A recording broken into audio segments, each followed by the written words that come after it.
Every day I strive to find joy and connection in my life. Obviously, part of that is my amazing family and friends, but also a huge component is the wine business.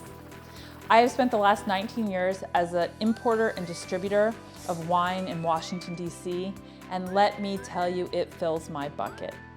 What I'd like to do here is bring you along on the journey. The wine business can be incredibly insular, and I would like to blow that wide open and introduce you to some of my favorite people in the wine business. We're gonna start with Washington State, where we interview 6 of my favorite vintners and try to unpack just how much of the wine business is about wine and how much of the wine business is about people and culture and all the other beautiful X factors. I'm Christy Delovich, and it's 5 o'clock somewhere in the Vineyard, Washington State edition. Hi, this is Christy Delovich with It's 5 o'clock somewhere in the Vineyard's Washington State edition. I'm here tonight with Brian Otis, who is the owner and operator of Matthews Winery in Washington State. Cheers to you, Brian Otis. Cheers, thanks for coming out. Thanks for having me. You've been an amazing host. This is the second time that I've gotten to hang out with Brian. The first night, you took us to the most amazing restaurant in Seattle, I think. I'm still thinking about that. Kashuba? Sushi Kashiba. Sushi Kashiba. And we had like all of these different delicacies that I'd never had before. I thought I had actually had like most things in the world of sushi.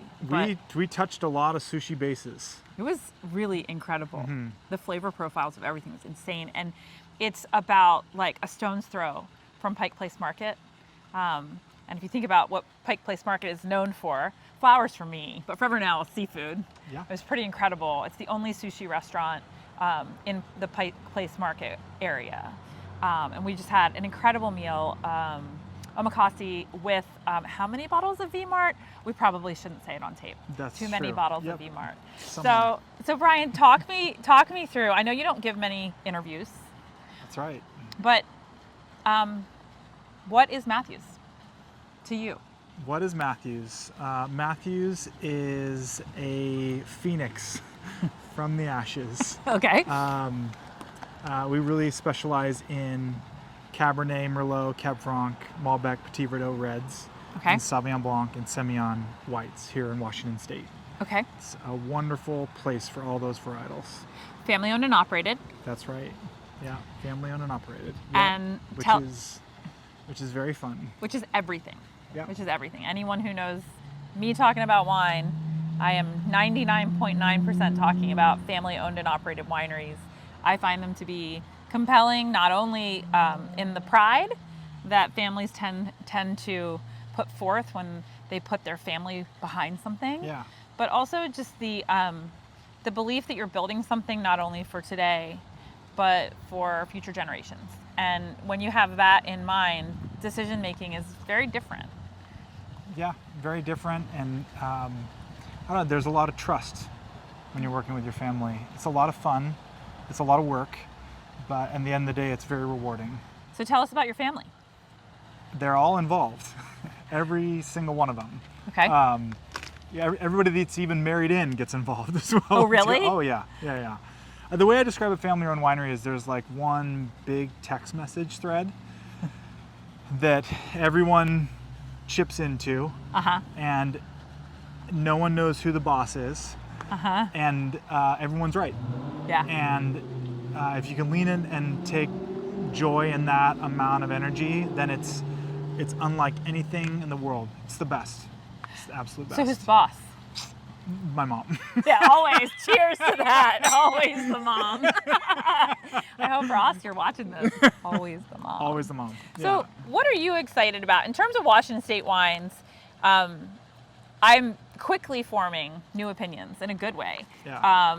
But what does Washington State have to offer the world? What is Washington State's unique place in terms of the world of wine? So when someone watches this now, because it's going to be on the internet, and the internet is forever, so it'll be fascinating to come back and listen to this answer, today and tomorrow, and then, a ways from now. Washington is an incredible combination Okay. that makes a lot of people really happy, but they don't know it yet. Okay. So Washington can get a lot of things very ripe. Right. Because of all the sunshine.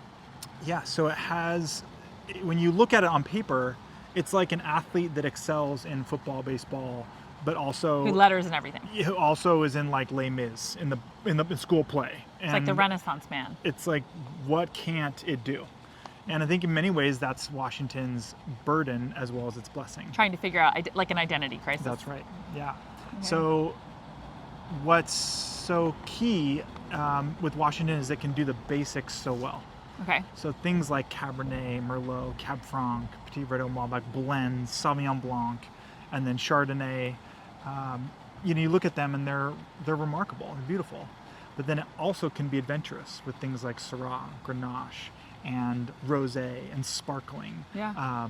So it's still in this place of like discovering how great it can be. And our family is just one of many wineries that when you try it now versus 5 years ago, and then what's exciting is 5 years from now, where it will be. So what varietals are you most excited about right now? Really the classics. Yeah. The Cabernets, the blends. I really love your red blend. The red blends, the Sauvignon Blanc. I'm obsessed with Sauvignon Blanc. Yeah. The Chardonnays, Rosé is really exciting. Yeah. What are you making your rosé of? Grenache. Okay. Cab Franc. Yeah. And I think this year we're going to start on some Pinot Noir. Should we like peek at the truffle pigs? Yes, we should definitely. Truffle piglets. I mean, could you make that up? That is like, piglets are one of the things that make me smile the biggest. Can we see them in there? Oh, they're sleeping. Daisy May and Lily are two truffle pigs that they just got here at the Willows, and they are truffle pigs in training. Isn't that exciting? A nice life. When I get reborn, can I be a truffle pig in training? Here at the Willows. It's a really beautiful place. Oh my gosh, that is really cute. So, in terms of the vineyards that you work with, yeah, can you speak a little to that and some of the sites that you think are particularly unique? Well, we work in really 3.5 AVAs. Okay. The Royal Slope, which is really new. Okay. And very exciting. That's the newest, right? It is one of the newest in Washington. Okay. Red Mountain. Yep. Where I'm going tomorrow. Yep. Horse Heaven Hills. Okay. Where St. Michel did Sauvignon Blanc for a very long time. That's right. Mm-hmm. And then I said 3.5 because there's one little vineyard called Connor Lee Vineyard. Connor Lee, which is I've up never on heard of that. Hill called Radar Hill. Okay. It does not yet have a AVA, but do you think it will? I hope one day it does. Yeah, should, because it's a remarkable place in the state. So for something to become an AVA, it has to prove itself as a totally unique area that has a terroir unlike any other terroir around it, correct? That's correct. Yes, and so what makes it unique enough where you think it will someday hold that great status? It's just a really beautiful, cooler climate, great integrity, great fruit purity. Okay. When you try it, it's tough to describe in words, but when you try it, you can just tell it's a very unique place. Look at that root system. I know. That's awesome. So those 4 main areas, we get a lot of the classics: Cab Merlot, Cab Franc, Petit Verdot, Malbec. Okay. And then Sauvignon Blanc and Semillon, and we are starting to make some AVA-specific wines, and then the very best of all the best makes it into our reserve wines. Okay. And our great vineyards that are on their way to being reserve level wines make them into things like the Matthews Claret, the Matthews Cab, the Matthews Cuvée, Merlot, and Cab Franc. I love your Claret. Have I said that already? I probably have. I really, really love. I love your Claret and your Sauvignon Blanc. All your wines are great, but those two wines for me, they're really different, and they're both really special, and they're unlike any other wine in the category from anywhere. Thank you. And cheers to you. Thank you. It's hard to make a wine as memorable as both of them, and they are really, really incredible. Sauvignon Blanc, for me, the purity is amazing. It's great acidity while still having a really great feel in the mid palate, and a really, really unique style. Like I can't point to it and say, you know, the normal thing like, oh, this reminds me of New Zealand Sauvignon Blanc. It does not. It's not quite like French Sauvignon Blanc, though it's leaning that way with the mid palate. But it's just stunning. It's stunning. I think Sauvignon Blanc is so fun to make. It's so fascinating and so fun. And Washington, because we get such great diurnal shift, the acidity that's present in our whites, there's so much freshness and verve. When you pour them on a table and you put them in front of people, there's just this life that jumps out of it. But they're not thin or wispy. They have this sort of quiet body to them. Yeah, they have a little weight. Yeah. Yeah, they have a little weight. Yeah. So are they on the lees at all? Some of them. Okay. Yeah, we'll keep them on a little bit. Sometimes we do some a barrel fermentation as well too on some of the Sauv Blanc with some Austrian larger format, sometimes new and neutral larger format oak barrels. But for the most part, just the weight of what you get in the vineyards actually results in the wine. Yeah, they're really fun. That's awesome. It's really good. What's your favorite pairing with your Sauvignon Blanc? Oh man, I mean, to me, like salmon. We're just into salmon, you know. We have, it's an embarrassment of riches here when it comes to fish. Yeah, but isn't that like really following like the old world kind of rule of thumb? And I always tell people if you're in a major, you know, wine growing area and you want to know what to pair, like look what you find in abundance. You know, like my sister lives in New Zealand. New Zealand is an island surrounded by fish. You know, in terms of red wine, Pinot Noir, they have a lot of lamb. Like you really look, and I think, you know, you start in Italy, which was where I started. That's really my base of loving and knowing wine. But you look at all the little subregions and everything's so connected. Yeah, for, you know, here in the greater Seattle area, the whites in Washington State really are that bridge with seafood that we have so much abundance here. And the whites from Washington, you know, just pair so well with it. Yeah. And then the reds, you know, you move into things like the claret. There's just so much more, you know, density and again that verve and richness, but there's still balance and fruit presentation. You know, you can pair it with some heavier fishes as well, like salmon, and then in through the meats as well. Well, I really didn't expect. I expected amazing seafood, and I'm definitely not disappointed. But what I didn't expect is when we first flew in the first night, there's a real like little steakhouse culture here, and we went to a great steakhouse at 10:30 at night. After we flew in. It's 5 o'clock somewhere. It was awesome. Well, it was actually 4 a.m. for me, so I don't know why I wanted a steak at 4 a.m.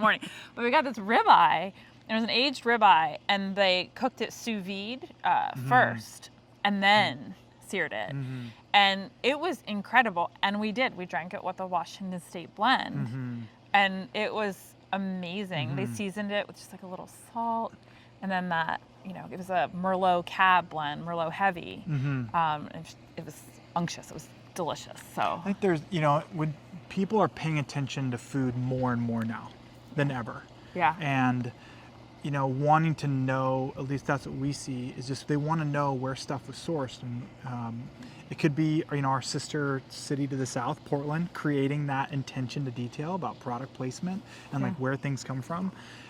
And when we find those that come in from out of town and they try Washington wines here, they leave with this, we hope they leave with this idea of like, they're so versatile. And it's not just our wines. I mean, yeah, I can talk about Matthews and Jane and all of our stuff, but Washington State as a whole, you'll find a lot of producers of the wines are just incredibly versatile. And there's been a lot of really fun things that have happened with a lot of great wineries here. And I think your watchers and your fans are going to find Washington State very exciting. It's a very different state than it was 5 years ago. Yeah. And 5 years from now, it'll be even better. Well, you know, you walk into Pike Place Market and you're like the diversity is insane. like not just the flowers, which of course I spent like, 80% of my time on, but then, and not just the seafood that people go in there to see, but just the diversity in terms of all the different agricultural products is insane. And you start asking questions, they're all from Washington State. It's funny, when I went to Pinot Camp in Oregon, my takeaway was just like, when you're driving down the road, you're like, oh my gosh, this place is so rich in biodiversity. They have hazelnuts, they have cherries, they have everything. Now I see that in this area as well. Like, we were just at a CSA, we were at an organic farm, and within 13 miles of that organic farm, there were 30 other organic farms. Yep. And the one that we went to visit had 70 different products. Yeah, Oxbow. Yeah, Oxbow. Shout out Oxbow. Yeah, Oxbow. I don't know who knows who. But it was amazing. It was amazing, and part of that is because of the water system here. Like, you guys have this great river system, and it's hot, but irrigation is possible. And when it comes to, and he was explaining, how they irrigate, and because you're so close to this water system, like, that's on native land. They're really, really, really conscious of working well with the water system, and they're really conscious that everything they put in to the soil drains into the water system. And I just thought it was just very, very thoughtful. Just the whole experience of seeing, it was way more than I could have ever thought. Yeah, you start looking around, and we, like our family, one of our core values, probably our most core value, is gratitude.